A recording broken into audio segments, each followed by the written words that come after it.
say a group gets into something pretty deep and gets into something really problematic, i.e. a previous issue, argument or conflict, what would you do in that situation? Take it offline or deal with it then and there?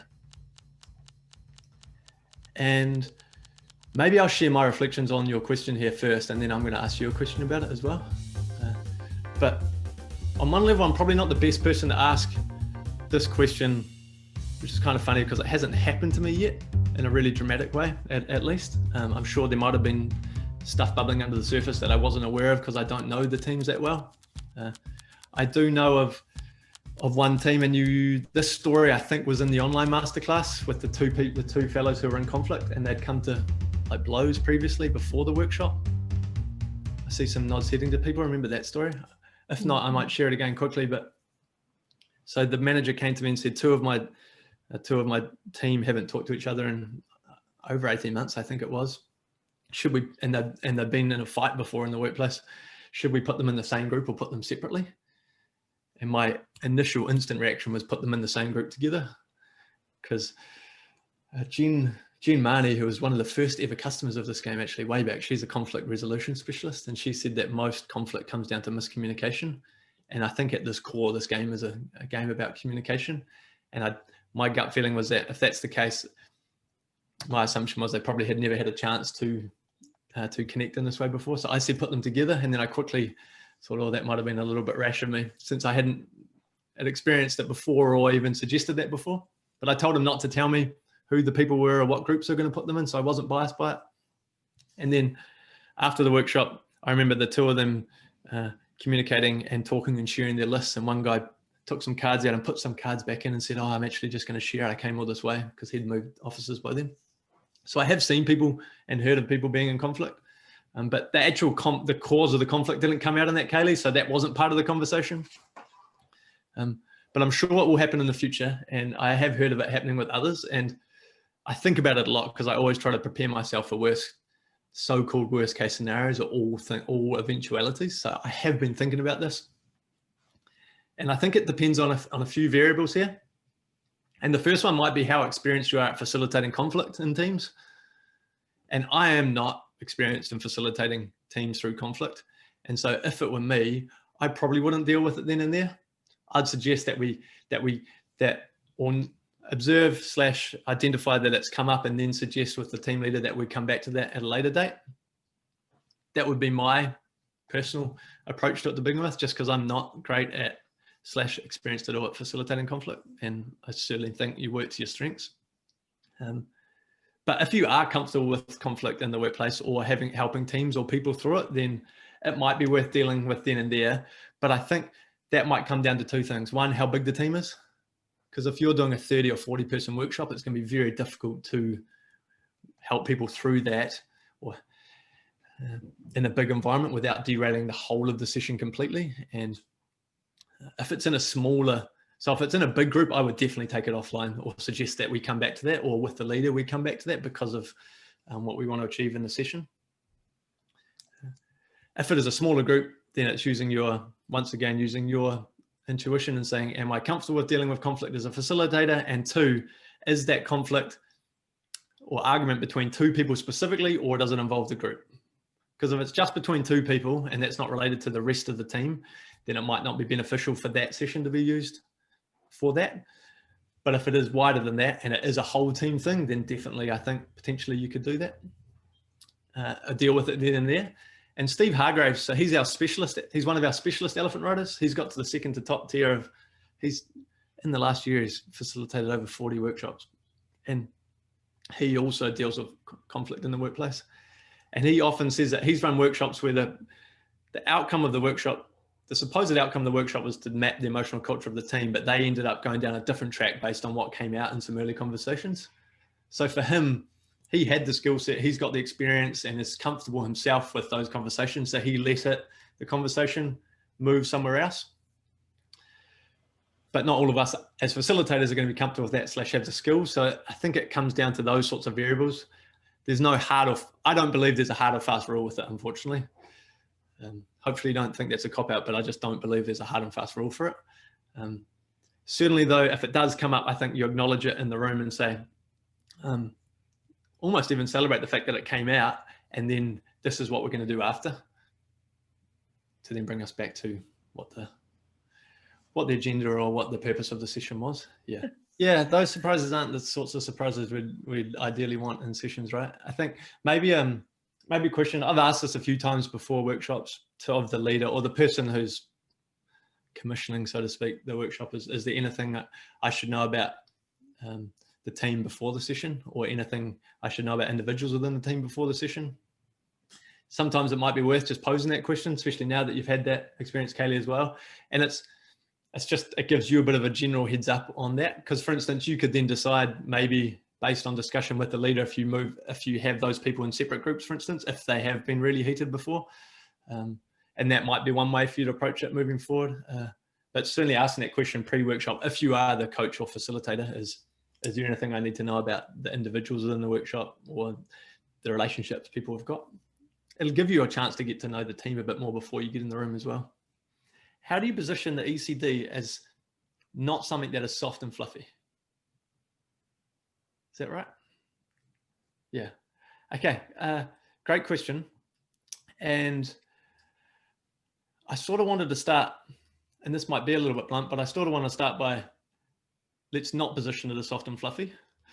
There's one answer to it. It's because it is easy for us. And I know I've heard of other people who might position it as a way to develop soft skills or using that type of language. And I tend to stay away from the language around this game being used for soft skills, because then it becomes a binary thing. There's hard skills and soft skills, and it perpetuates that conversation. So I don't, just at a base level, I don't tend to use the language around soft skills when it comes to this game, because I'm at one level trying to nudge people away from making that binary observation or distinction between these things. So that would be the first thing. And then, even though emotional intelligence is referred to as a soft skill, studying emotion, the science of emotion, is not a soft skill. That is a hard skill. There is the science of emotion. Studying emotion is a science. And so just by nature, even though the prevailing narrative might be that this is a soft skill or this is for soft and fluffy, the reality is the science of emotion is not. And we need to remember that. And I reinforce that with teams or leaders as well, and saying that emotions are data, and data is hard. You can measure data and you can measure emotion, and that people have been doing it for 20, 30 years. It's getting more sophisticated now. And Susan David, actually, has anybody read Susan David's book, Emotional Agility? Well, yeah, so that's it's certainly one of my favorite books. It's in my top 12, that's for sure. And her quote is, actually, emotions are data, not directives. They are data. They don't direct us to do things, but they give us information about why we are doing things or why we're not doing things. And so this isn't about soft skills. This is about understanding why people do the things they do, how they go about doing the things they do, or what's stopping them from doing things they want to do, individually and as a team. And so I really dial up the conversation around emotions being data, because that is in direct conflict to people thinking emotion is a soft and fluffy thing. And then the third thing is, from a positioning perspective, for decades, I think it's for decades, yeah, for as long back as I remember, that we've been having conversations about culture, but really have they been that fruitful or powerful or transformative, because we're only talking about half of the culture conversation. And that half is cognitive culture, not the emotional culture of teams. And so that conversation is really important to have with leaders. So it's not a soft and fluffy thing. We're talking about the culture of a team. I'm not rephrase that, not most leaders, but a lot of leaders who you'll be talking about this game to will at least have grasped the concept of culture and realize that it's important. It's certainly becoming a directive from boards around the world at a governance level. It's becoming more and more important at senior leadership level, but we're still only having one half of the conversation. So emotions aren't soft and fluffy, they're data, and emotional culture is important because the emotional culture of your organization impacts creativity, performance, engagement, connection, absenteeism, all those hard things. So that's the type of language that I tend to use when it comes to chatting about this game. finally, I think if you sense a leader is cynical about this, because you will come across cynical leaders like I have along the way, if you sense they're cynical, I would simply position the game as a tool, or I position the tool as a game for team building, and take a far more of a Trojan horse approach to this. Because if the word culture, or if the word emotion scares people off or scares the leader off, it's going to be a challenge. And if the word culture scares them off, it's going to be even more of a challenge. But generally speaking, most leaders are okay with team building. They do it. They realize that's part of their job. Even the most reluctant leaders still realize that that's part of their job as a leader, of their bringing their team together. So I'm going down the layers of messaging that might connect. And I think at the bottom of that layer is team building, and you can position this as a game for team building. And then it becomes a Trojan horse thing. So you might then post that session have to have a conversation about how that's soft and fluffy. But my take on it is, and has been on that, by the time they've gone through it, they'll actually realize themselves that it was okay to do, and it's possible. Because normally the cynicism comes from they don't think they can do it. They just won't articulate that because they won't be vulnerable enough to, or humble enough to admit that.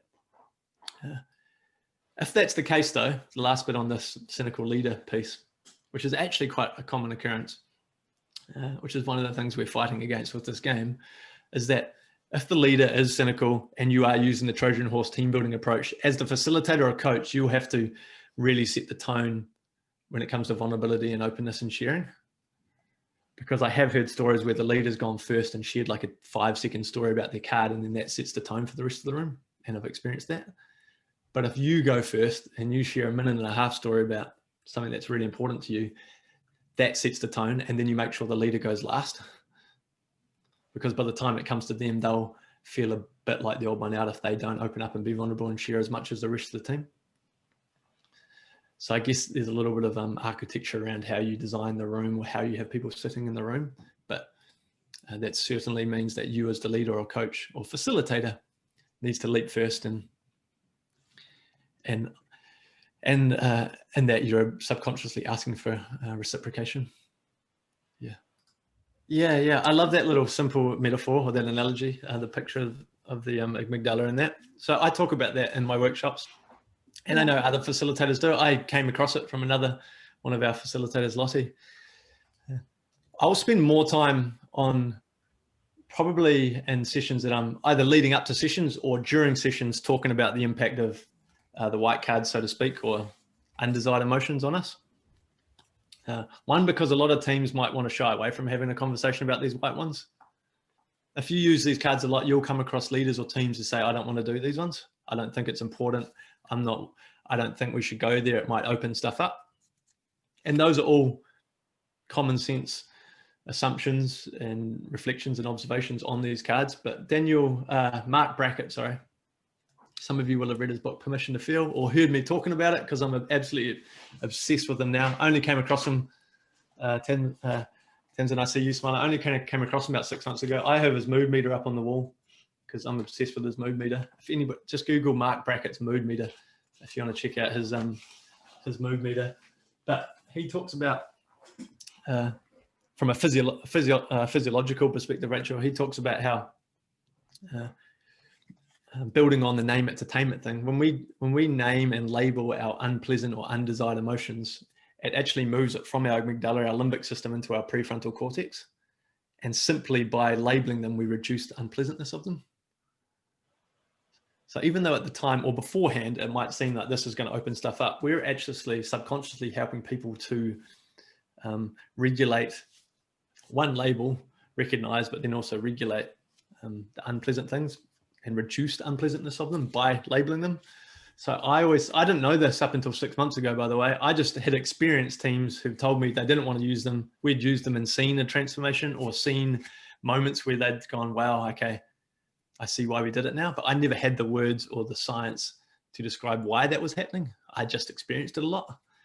And Mark Brackett's helped me realize what's happening physiologically in the brain, where these things are moving. So that's the story I tell people when they say, I don't want to talk about these ones now. I say, we're actually going to help the team subconsciously, inadvertently manage and regulate these things by labeling them.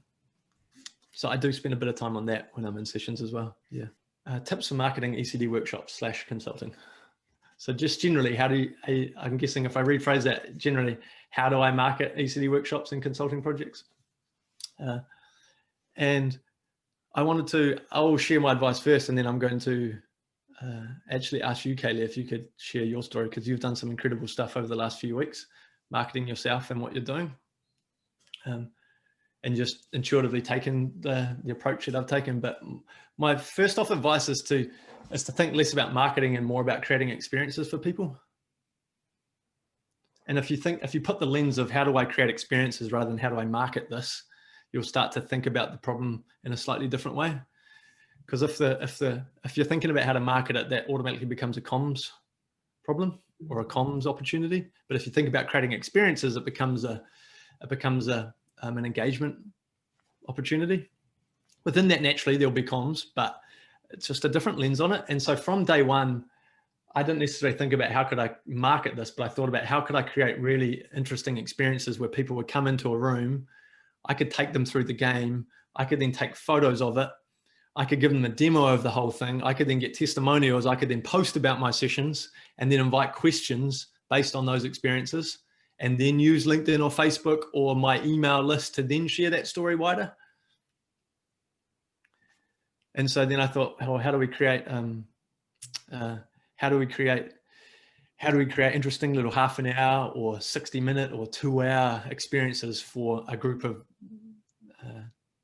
I want to use the word disconnected, not disconnected in the sense that they don't work together, and then use that to leverage my marketing from, or our marketing from.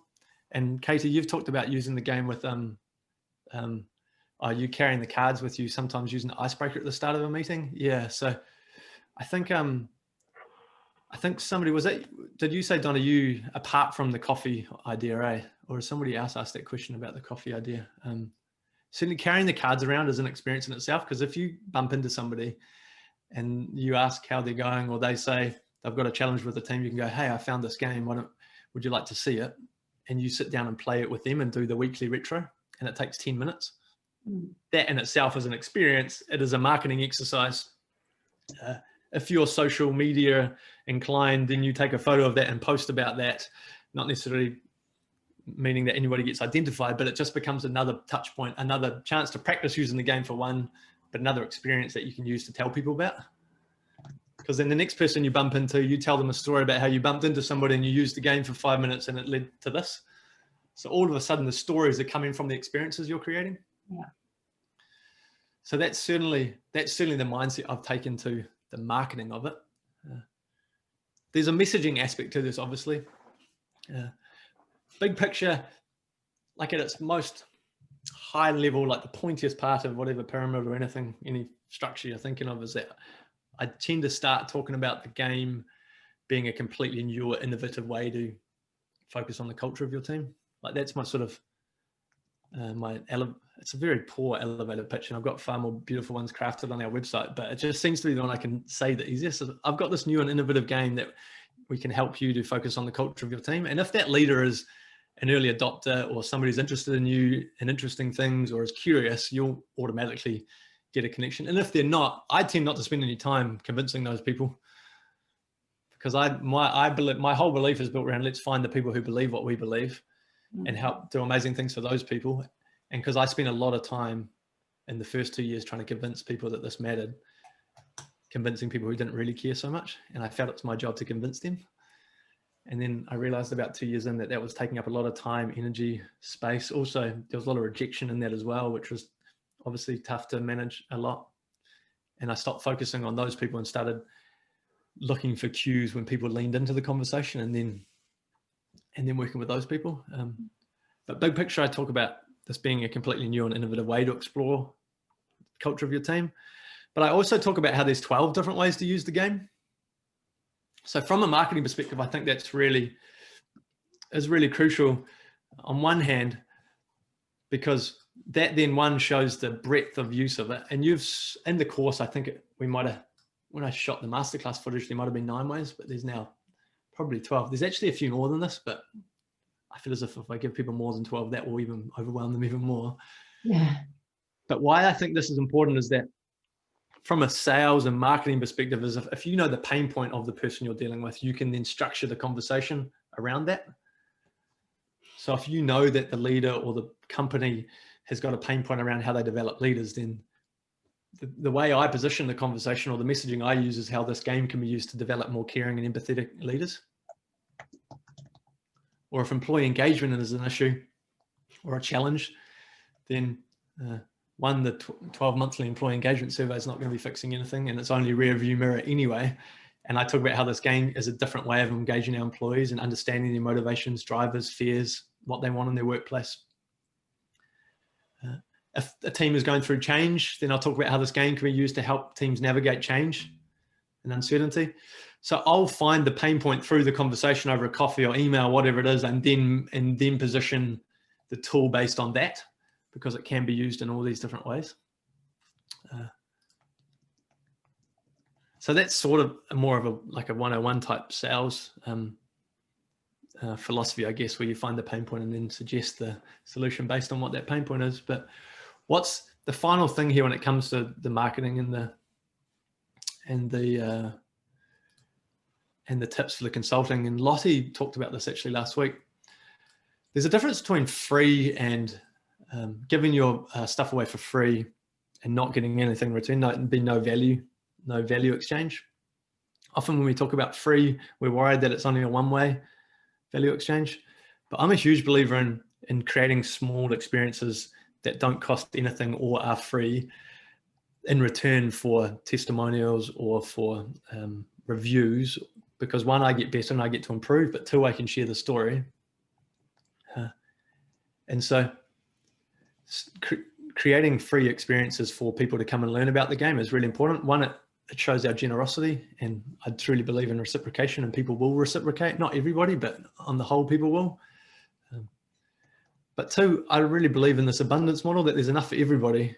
And if we work together and we show our generosity and share, then we'll all get better rather than just being really exclusive and creating too much scarcity. So creating interesting and free experiences to bring people into the room to think about how you market it is really key. Yeah. But then I think it equally applies for internal audiences. So Edna, where you are with you're marketing it to an internal audience, right? It's not an external person, so to speak. And I think you follow the same approach. Think about how you can create experiences for some people inside the organization, where you invite 6 or 7 leaders to come along and you showcase and demo the game to them. And you only need one of those leaders to go away and say, I want to try it with my team. And you get one team doing it. And then all of a sudden another team. I've seen this happen in government agencies here in Wellington. One team does it. Funnily enough, then the finance team saw it and they wanted to do it. And you think, well, the finance team wouldn't be the second group of people to do this, to go through this game, normally speaking, in organizations, just if you stereotype finance people, which often happens, unfortunately.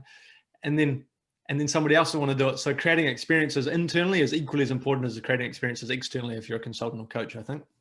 Follow the same approach. I would anyway. Yeah, nice. And it will, and it did take me a long time, and it will take you time. That's all relative. It'll take you less time than I've done. I've got 5 years of experiences to share, so you'll be a bit quicker through it than I have. But two things with that. I think the time that you're going through is really important, because you're learning. I'm assuming you're learning a lot as you're doing this. So I'm assuming there's going to be massive learnings in that. So from a framing perspective, from a mindset perspective, I think pull those bits out of it, because they're really important. Practicing the framing up of it. I love that you used the word thing and feeling. That I do as well. Sometimes I struggle to describe it as more than a thing. Like, I've got this thing. I've started to use game a bit more than thing, but certainly I find myself typing in emails thing a lot, because I'm like, I still struggle to figure out a way to describe it more than a thing or a game. A tool, resource, there's different ways, but yeah, I love the approach you're taking there. You've got the constraint of not being able to meet face to face. Using that screen and screen sharing is really cool, really simple. But yeah, finally, Donna, just to wrap that up, having a pack of cards in your bag or your handbag or your car at all times, you'll be surprised by how often you might get them out and go, hey, should we just have a quick play? Because playing with it for 5 minutes is worth about half an hour of explanation, I've found, give or take. Yeah. Can the game be played in an out of work setting with delegates from various teams rather than just one team? Well, the beauty is these questions, they're questions that I've been thinking about a long time, and they're common because we're all in slightly different circumstances, but the same circumstance in a funny sort of way. And the short answer to that is yes, it can be used with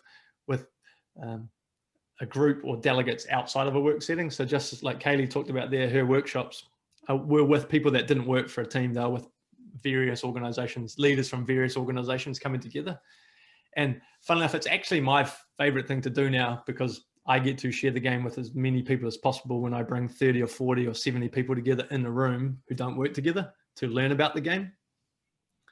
When you do that though, you don't take them through the full map your emotional culture workshop, as you've learned in that workshop, in the masterclass, because people don't work together, the outcome of that session isn't to define the emotional culture of the team, because they aren't a team. So I think about it in two ways. I think one, those sessions are more, my philosophy is they're more about showing people how to use the game. So it's a lunch and learn type thing, or it's a learning event. And I talk about that up front. I say today's about helping you learn how to use this game. But then I focus generally on two conversations that can apply for groups that don't work together, groups, leaders of various different teams. And the first one is I focus on the self-awareness piece. So the gold card's, how do I want to feel in my work? So in those sessions, I'll always get individuals to come up with their top 5 things they want to feel and not feel at work. So my success relies on feeling these 5 things, and I don't want to feel these 5 things, but I might.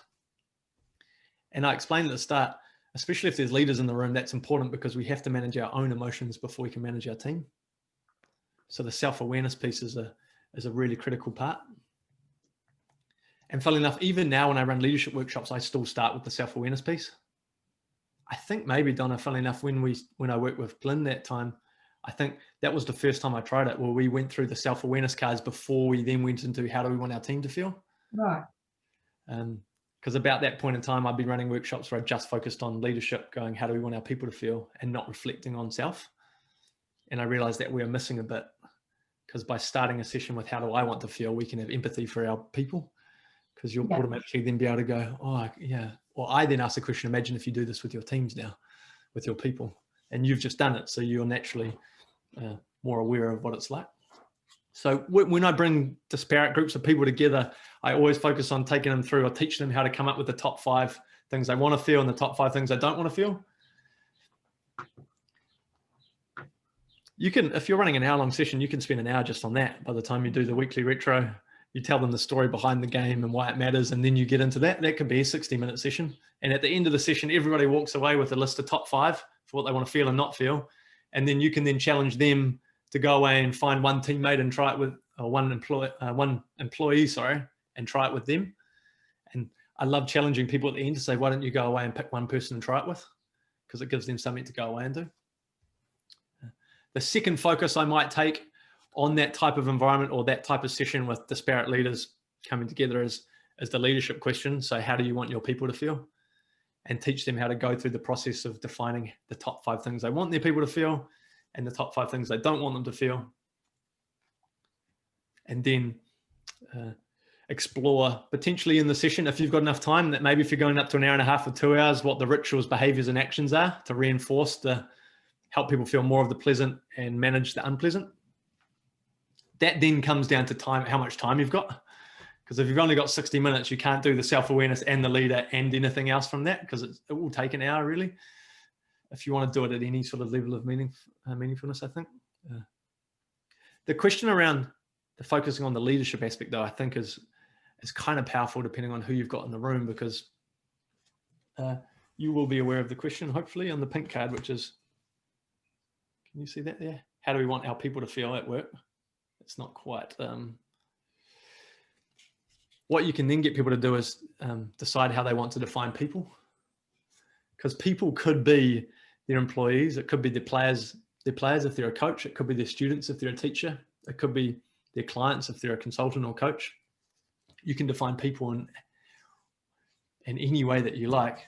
But if you've got a group of consultants or coaches, you might do it from the perspective of how do you want your clients to feel. Or if you've got a bunch of teachers in the room, you might get them to do it. How do you want your teachers? How do you want your students to feel?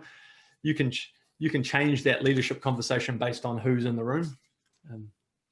But generally speaking, like I did one last week or 2 weeks ago with, actually, Donna, you'll know the Project Management Institute New Zealand, the industry group for PMI NZ. So about 30 project managers in Wellington, and I got them together and I think might have only been an hour. And in an hour, I got through the weekly retro, the story behind the game, and getting to the top 5 things they wanted to feel and not feel in their work.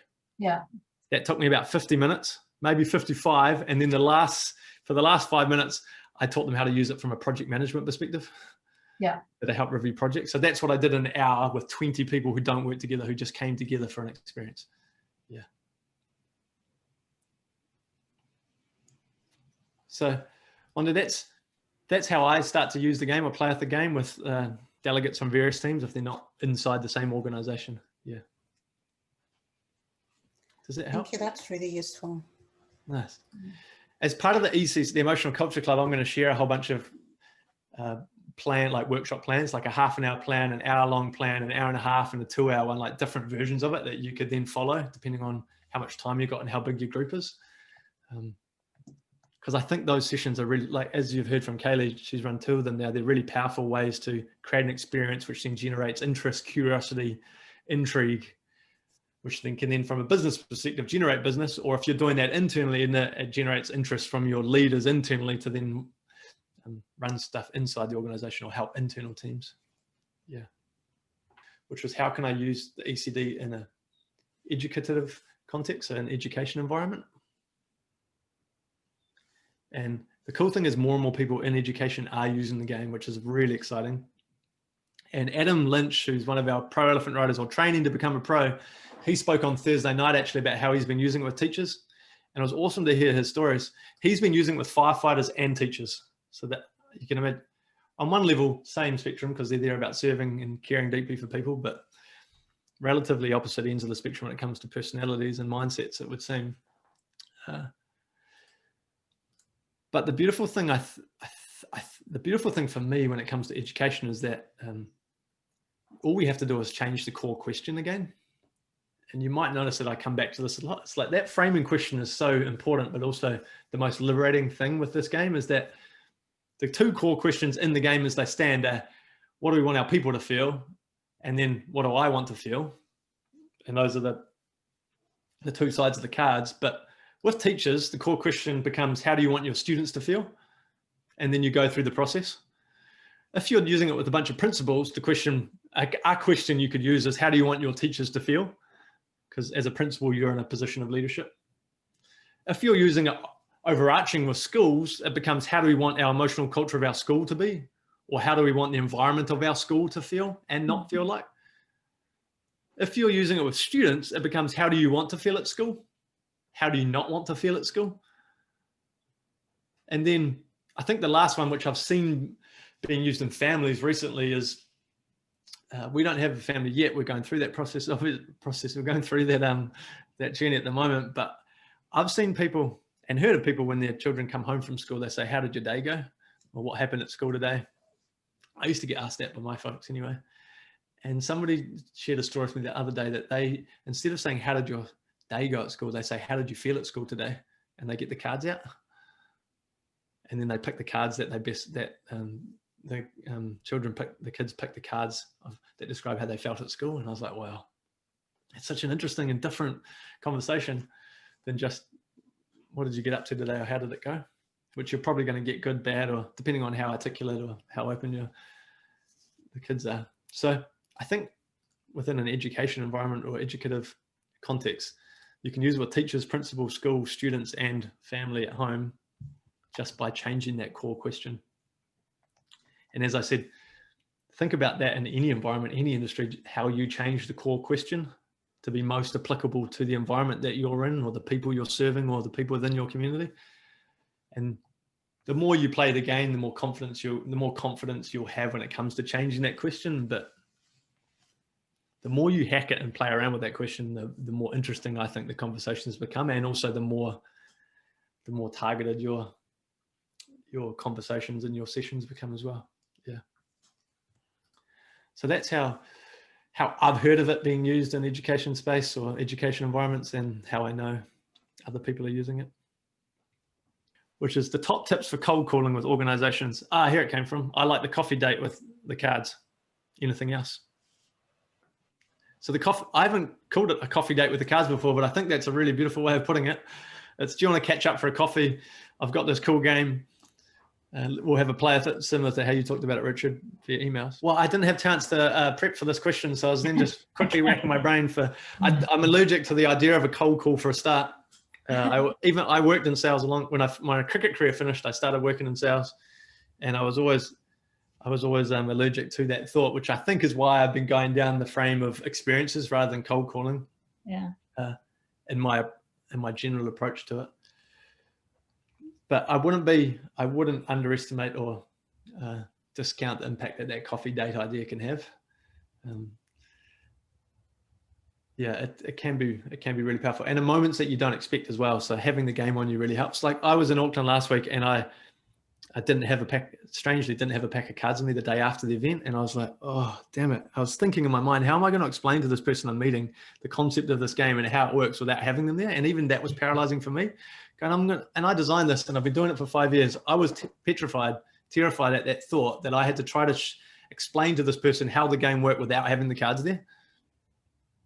And so I sort of think if I'm petrified and terrified by that thought, then other people will be, maybe even more so than me. And so having the cards there is really helpful, because like I said, 5 minutes of playing the game is worth like half an hour of explaining to people the process and how it works, because it is quite an intangible thing. So like you said, hopefully some of those other things have given you some ideas about how you could go about it. Another thing, I don't know if I've talked to anybody about this in this group here, but I had an experience recently with a leader here in Wellington, head of a sales team actually, and we caught up for a coffee, and I ended up taking him through the game, the weekly retro, and then I got him to pick his top 5 or top 3 for each, and then prompted him saying, imagine if you did this with your team. And then at the end of that coffee, I said, he wants to do a session. He's going to do one with Lottie actually early next year. And then he said, I challenged him to then go away and pick one person in his team to have a play with. So I gave him a pack of cards, lent him a pack of cards, and said, now that I've taken you through it, why don't you pick the most engaged person in your team and find them and ask them to help you test it? And then run them through, get into the top 5, and then send me an email back and let me know how it went, what you learned. Because what I then said to him was, then when you go and run the workshop, you'll have one person in your team who's a bit of an ally because they've gone through the first bit with you. So when it comes to the team workshop, you know the game because you've experienced it. The person you've chosen know the game because they've helped you test it before you run it. And it just changes the dynamic of the workshop because 2 people are aware of what's going on. So thinking about post-coffee date catch-ups with the game, I think is it's just creating more experiences even though you're not there with the other leader. And that can work internally as well, Edna, with teams. So you show a leader and then say, hey, why don't you go and test it with somebody in your team and then come back and let's have a chat about it. It's just another touch points, more experiences. Yeah. So final question is Tamsin's question here, which is, what are some creative ways of incorporating the ECD into team meetings on a regular basis? So I think we sort of talked about one of the ways, giving the team choice on the check-in conversation, the weekly retro intention or current status. Definitely using the existing timeframes or the timelines or structures. So I know in cricket, I work with a cricket organization here. It's really easy to use their seasons because they have seasons. So at the start of every season, we look back and then look forward.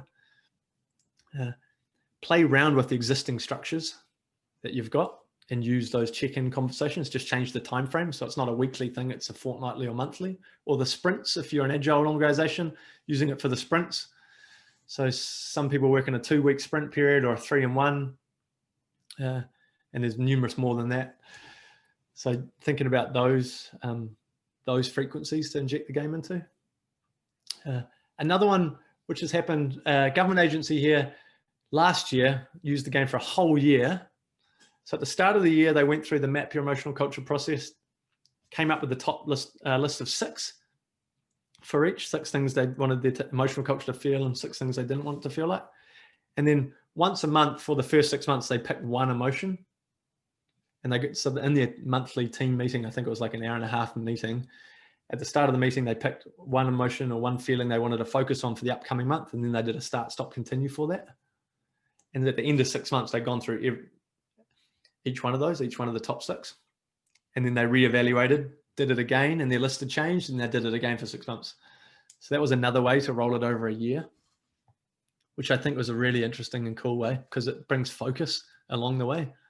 So we're not just thinking about all of them, we're focusing on individual ones, individual emotions, depending on what the leader of that team always got her team to pick which feeling to focus on. So that was bringing them into giving them choice about which one. So that's another, I think, I was excited when I saw that, another creative way to create an ongoing conversation with the game. And then the stakeholder one, I think, is a really cool way to do it on a regular basis. So whoever your stakeholders are, however you define stakeholder, I know of teams who at the start of meetings, they just go through, and the question is, for a sales team, a distributed sales team around New Zealand, they all look after electronic stores in New Zealand, and they get the sales team to hold up 2 cards that best describe how they think their key customers are feeling right now, whether they're black or white. So it's just a good check-in conversation once again, but on the checking in with their perception of their clients. So not strictly related to the culture of the team, but using the cards. Ironically, the culture of the team will impact the experiences they're delivering their stakeholders, but just another way to have a conversation with using the cards, but injecting or unleashing emotions at work. Yeah. So that's 3 or 4 different little ways that you can get creative around it.